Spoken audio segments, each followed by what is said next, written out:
in honor of Senator John McCain's passing. So why the back and forth and up and down? Well, this morning we have new details about why President Trump initially refused to praise Senator McCain or even mention that he was a six-term senator and a Republican presidential nominee and a POW who endured 5.5 years of captivity and torture. The Wall Street Journal reports the president felt the television coverage of McCain's passing was, quote, over the top and more befitting a president. But President Trump did ultimately cave to pressure from Congress, veterans groups, and members of his own staff. So yesterday afternoon, he released a statement saying he respects McCain's service to the country and ordered the flag to remain at half-staff until McCain is buried. The president also appeared on camera last night saying he appreciated, quote, everything McCain has done for the country. We'll play that for you in a little bit. Also getting new details about the ceremonies to honor John McCain. His colleagues in the Senate remembered him draping his desk in black, placing white flowers on that desk. We know former Presidents Obama and Bush will deliver eulogies. The president also has asked Vice President Mike Pence to make remarks at the Capitol Memorial. But this morning, the focus is on the fallen senator's final words in a letter read by longtime aide Rick Davis. McCain encouraged Americans to unite around the ideals that connect them rather than focus on divisions. And in a pretty clear rebuke on the president, McCain pointedly asked Americans to tear down walls rather than build them. Okay, so let's bring in Michael Bender. He's the White House reporter for the Wall Street Journal who broke the story about the president's apparent disgust with the TV coverage of Senator McCain's death and his change over to praising him. Mike, thanks so much for being here. So let's talk about the chronology of how this all happened. The president started the day yesterday. It sounds like pretty dug in that he didn't want to say anything particularly nice about John McCain. Then what happened? Yeah, that's right. It was the second day that White House officials were trying to urge him to say some kind words about the former Senator McCain and to sign this proclamation that would keep the flags lowered for more than just the 2 days that are required under the flag code. And then, as you mentioned earlier, the president saw the wall-to-wall coverage of his decision. And I was in the White House yesterday. He refused repeated attempts to say something nice about John McCain, which just fueled the coverage on a day when the White House thought it had some pretty good news to share, which was a trade agreement in principle with Mexico.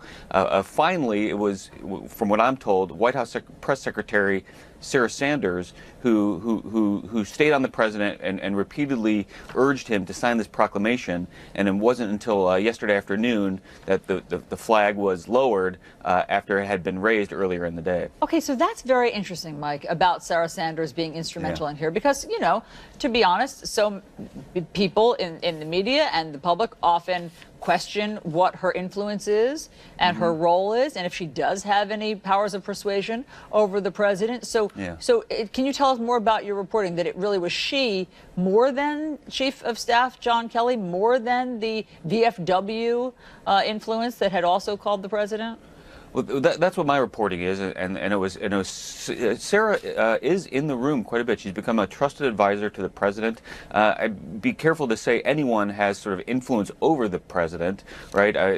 This is a White House that is clearly run and on the president's decision making, and no one is really making decisions in there other than him.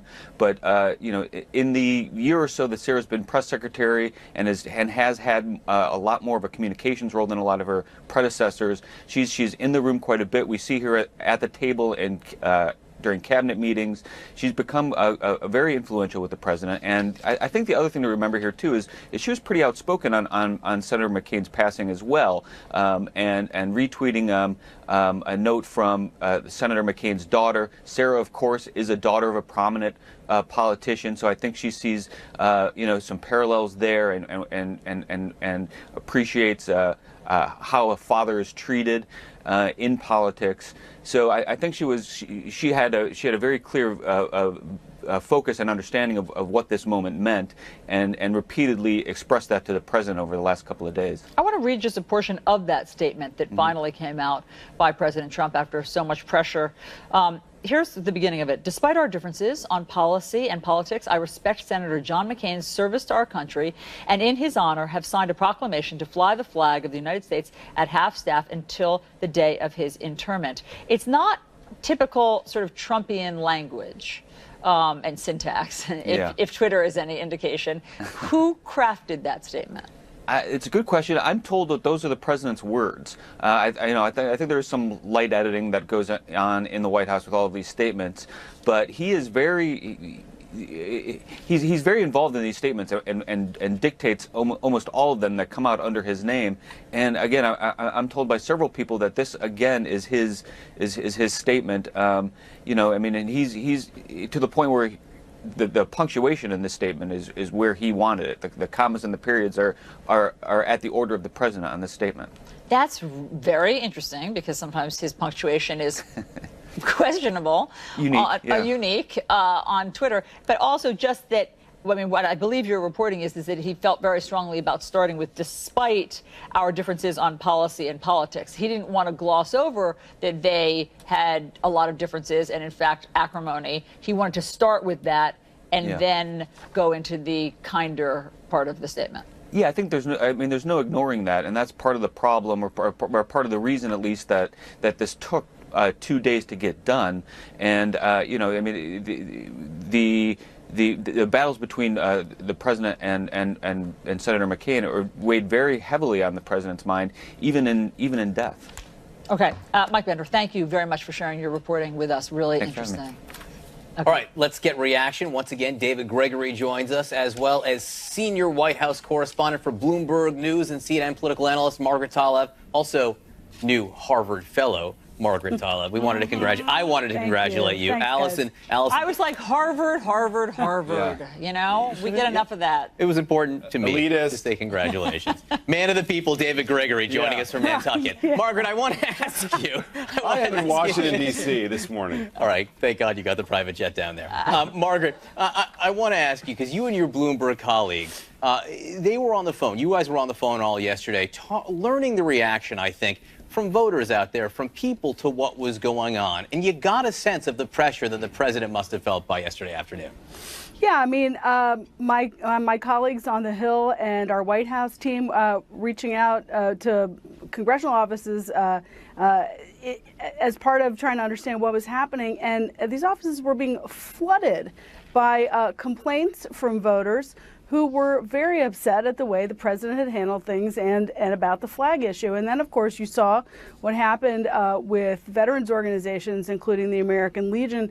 When you have veterans organizations going out of their way to put the president in a box and Republican congressional offices being flooded with phone calls, you have a problem. And it is a problem that the White House aides had seen coming for days, all throughout the weekend. I was in the pool vans over the weekend while the president was in Virginia at his golf club, and just waiting for that official White House statement. Why hasn't the White House statement come yet?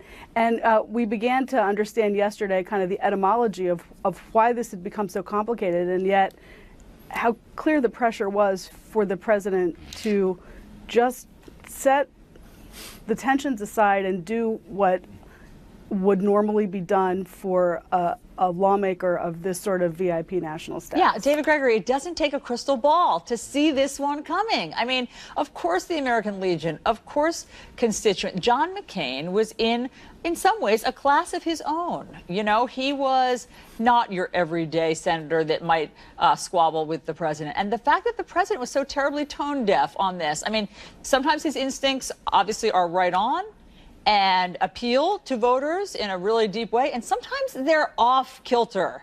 And so yesterday was one of those, and it is fascinating to see behind the scenes how many people had to appeal to him to say something kind about John McCain. Right. Well, look, this is just a self-imposed controversy, a self-imposed mistake once again, born out of the president's insecurity, his self-indulgence with regard to his temper, and it shows you how he went out of his way to ignore his top aides who said, you know, you can't do this. You gotta do the right thing here, because it's not about him. It's about the presidency. The office of the presidency requires, you are duty bound to honor a figure like John McCain, whose service to the country, whose patriotism, whose statesman-like qualities are in many ways presidential, as the president complained about, because he was a towering figure in the Senate, in our national life, He was the Republican nominee for president. So all of those things are so obvious.